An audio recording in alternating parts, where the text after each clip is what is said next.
Assalomu alaykum texnologiya fan ustozlari.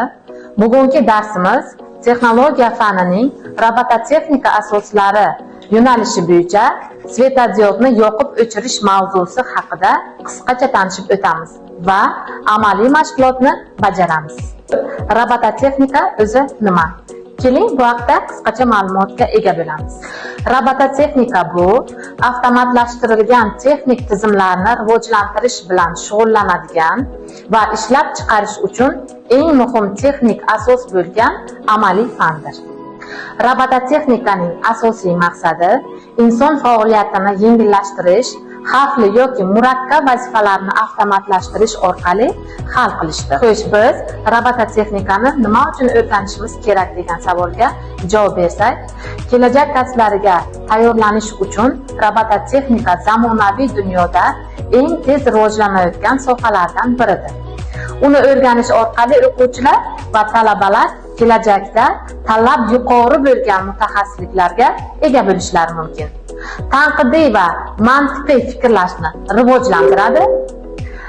Robot yasash uchun muammo tahlili, algoritm tuzish va yechim topish kerak bo'ladi. Bu esa o'quvchining fikrlash darajasini kengaytiradi. Amaliy ko'nikmalarni shakllantiradi.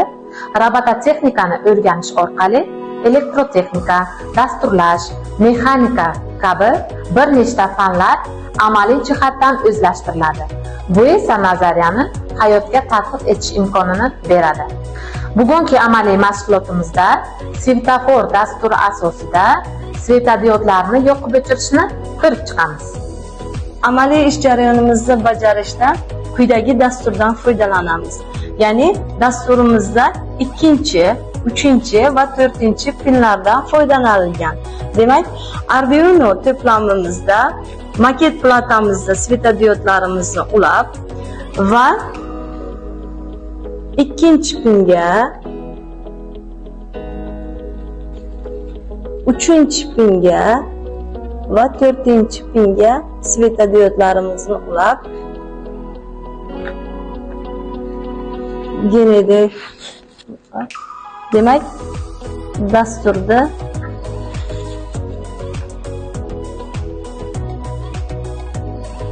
yuklaymiz.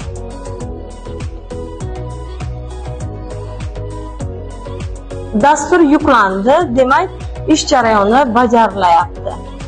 Ya'ni yashil chirog'imiz yondi. Sariq chirog'imiz yonib ogohlantirish berib, qizil chirog'imiz yondi. Qizil chirog'imiz ham ma'lum muddat yonib, sariq chirog' yonib, yana yashil chirog'imiz yondi.